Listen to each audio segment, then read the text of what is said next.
Hi, how are you? Hope you're well. I'm here to read one of, if not my most anticipated release of the year, which is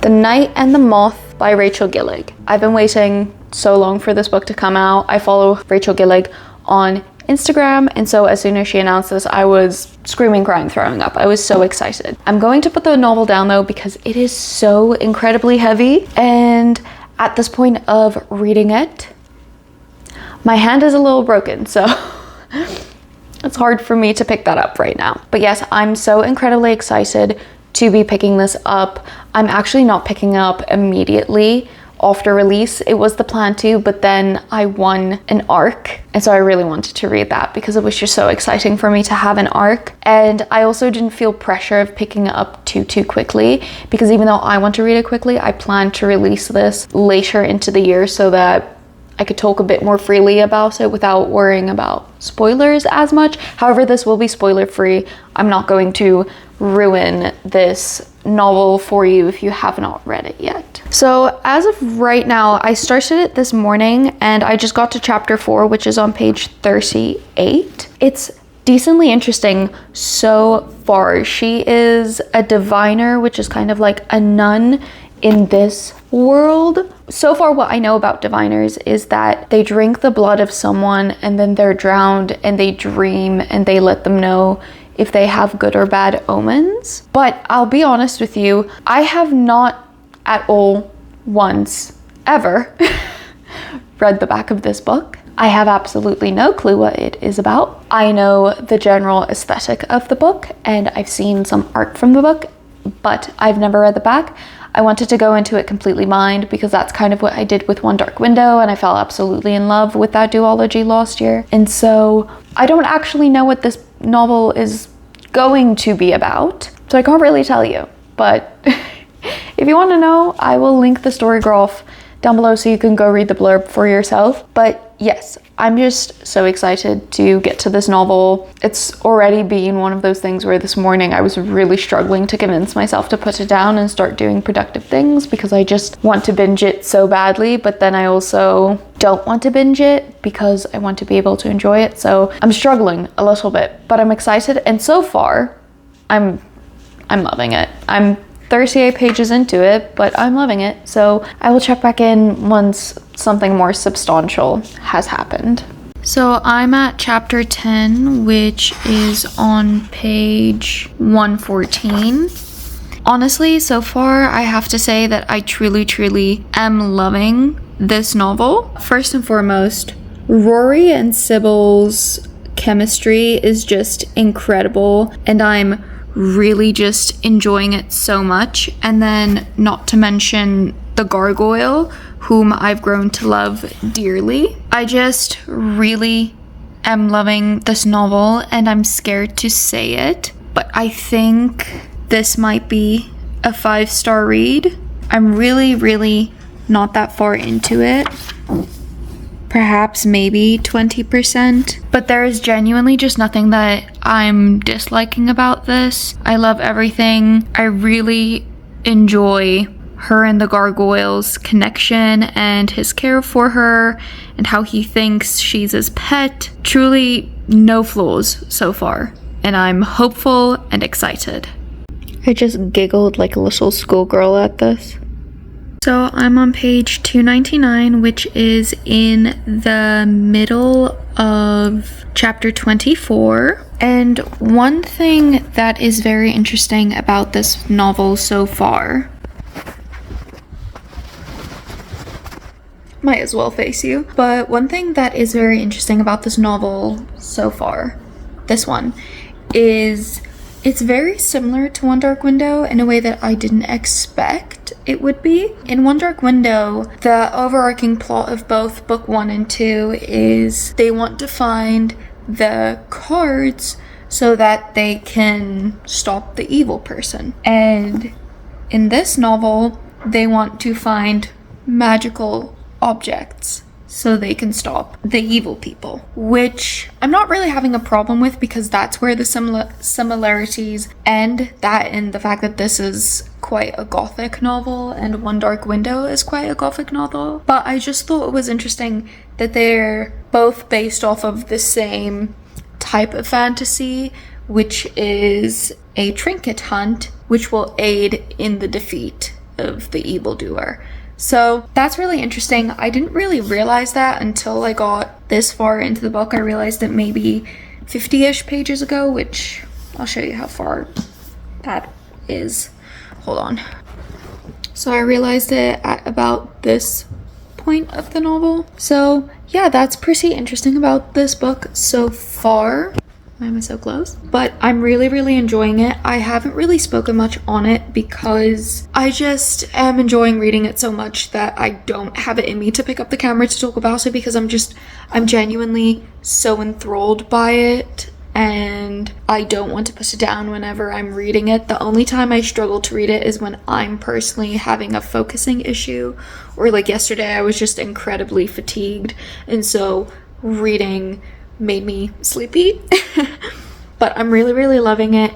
If this is not at least a 4.5, I'm going to be astounded. I don't know where it's sitting at the beginning. I definitely thought it'd be a 5-star. Right now it's between 5 stars and 4.75, but I'm just really loving it. I've cried already, and for no good reason, and I think my biggest regret with this novel is the fact that I didn't annotate it. When I reread this, when book 2 comes out next year, I'm most certainly annotating this novel. No dog earring or tabs though, because I'm not ruining the spine, but I will definitely be taking my glitter gel pen and highlighting the heck out of this novel, especially probably every single one of Gargoyle's lines, because he is just so incredibly cute. But I am in love with this novel, and if you have not read it yet, go read it. And if you're waiting for the sequel to go read it, I will allow it, but you're doing yourself a disservice because then you get to read this novel twice, and who wouldn't want that?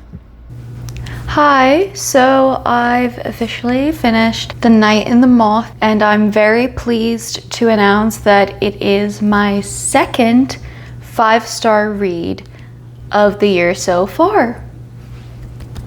I love this book, as you could probably have seen from all of the clips, and I really thought it would be a 5-star from, I think, chapter 4. So the fact that it is a 5-star, I'm genuinely so pleased. I loved it. It's been several days since I finished it. I needed time away from it because the ending kind of shattered my heart a little bit, and I was sobbing every time I thought about that. Specifically, Gargoyle's lines at the end of the final chapter. I was sobbing my eyes out for a ridiculously long time. It was so sad. I'm going to keep my thoughts spoiler free, so this review might be a little bit shorter, but I really do want everybody to go read this novel if they haven't yet. And if you have, let this be your reminder to reread it before book 2 comes out in way too far from now.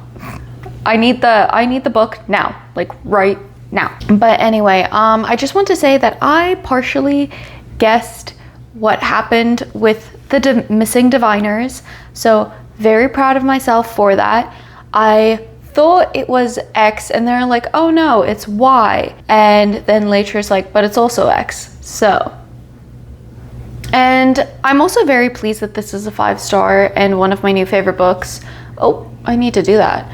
While I do that, I'm gonna talk. But I'm very pleased because my expectations were incredibly high for this novel, and so the fact that they were not only met, but exceeded is very fun and exciting. The story was very interesting, and I really enjoyed going on this adventure with the characters. And I really, really love that she went with a similar plot to One Dark Window in terms of we need to find X to defeat Y. It was fun, and I like that it was similar enough to One Dark Window to feel reminiscent of it, but also it's such a small basic formula that it didn't feel like she just copied and pasted her own work either. So it was just really fun. I do actually want to reread One Dark Window and Two Twisted Crowns now. And I just bought the audiobooks. Actually, they were on sale for like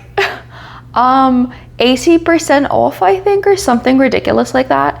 And so I got them, and I'm definitely going to listen to them relatively soon. Maybe I'll wait a little bit closer to Halloween time, but we'll see. I also really enjoyed that we got to travel throughout the world and see all the different parts of it. It made the world feel very lush and fleshed out and large, which is fun because sometimes with fantasies you do feel like you're kind of just stuck in one or two locations. And so the fact that we went to 4 or 5 different locations was very fun. And I really enjoyed that each trial, battle, thing that they had to do at each location was different from one another, because I was definitely worried that they could feel too similar to each other. And so the fact that she differentiated them so much really helped as well. And it was all just very well fleshed out and thought out. So if you see me massaging my hand at this point, my hand's still kind of broken, but I had to wash my wrist guard, so that's why, because it hurts, so I'm holding it stable. The characters, dude, the characters that she created, they were so amazing.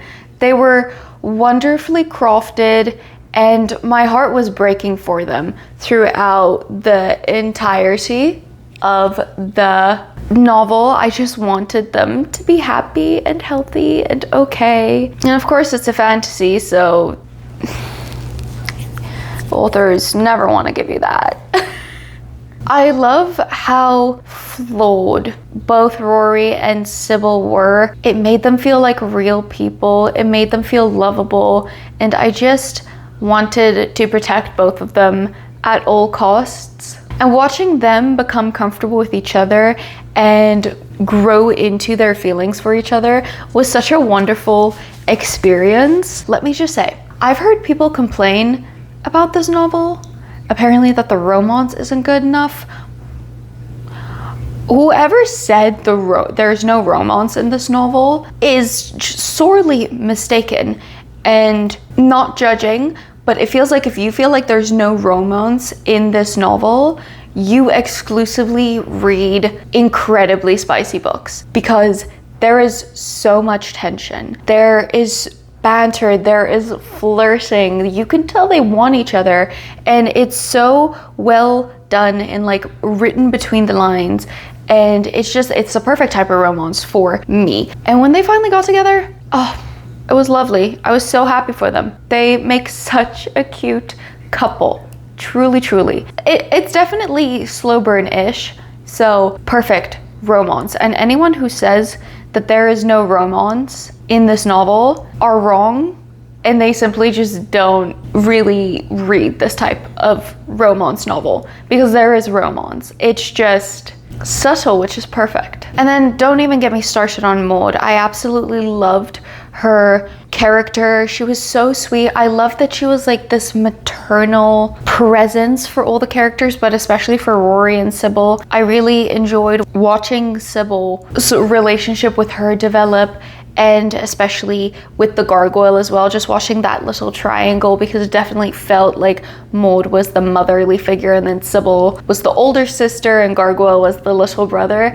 And it was just very sweet to watch, and I'm very happy that Sybil had this older motherly figure who was also incredibly tough and strong and independent, there to help guide her through this completely difficult and new thing that she's going through in this novel. Of course, there is the gargoyle, who is now my favorite character of Rachel Gillig's ever. He's just a little guy, and I just really wish that I could hug him and give him a little kiss on the cheek and give him a potato. I feel like he would enjoy a potato, and he needs to be protected at all costs. If he is not, I will be contacting my lawyers. I don't actually have lawyers, but if I did, I loved the gargoyle. He made me laugh. He made me cry. I wish he was my pet, or I wish I was his, I guess, technically. And honestly, my final takeaway from reading this is just, how am I supposed to wait at least a year for book 2 to come out?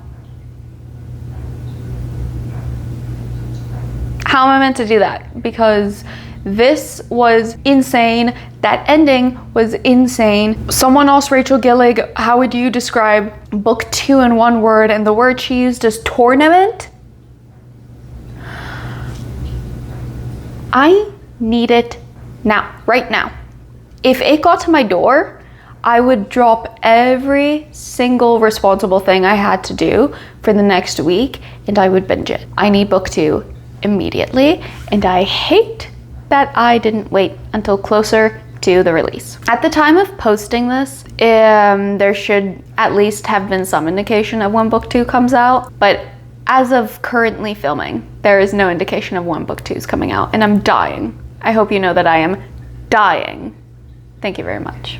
But yes, truly, this book was amazing. I'm obsessed. I love the atmosphere. I love the aesthetic. I love the characters. I love the world. I love the magic. And I'm so happy that I get to live in a world where Rachel Gillig is writing novels, because she has magic fingers and a magical brain, and everything she touches turns into a fairy tale. And I'm just so grateful that I get to be alive and read her work.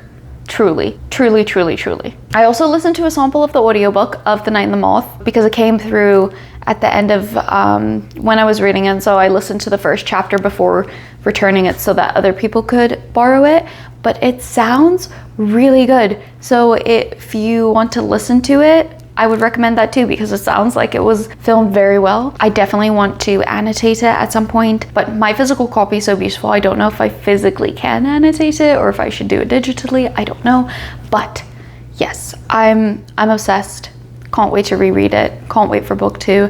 And if you have not read it yet, take this as your sign to go get it and read it, because it's truly, truly so fantastic. And the best part is, her work is good enough for a seasoned fantasy reader, but it's simple and easy enough for a new fantasy reader. So if you've never read a fantasy book before, you will be so fine picking up her work. And while you're at it, also pick up the Shepherd King duology. Book 1 is One Dark Window, book 2 is Two Twisted Crowns. You will not be disappointed. And if you are, reevaluate your tastes. I'm kidding. If you like me or my videos, I would really appreciate a like, comment, and subscribe if you feel like it. I hope you have a wonderful day. Thank you so much. Bye.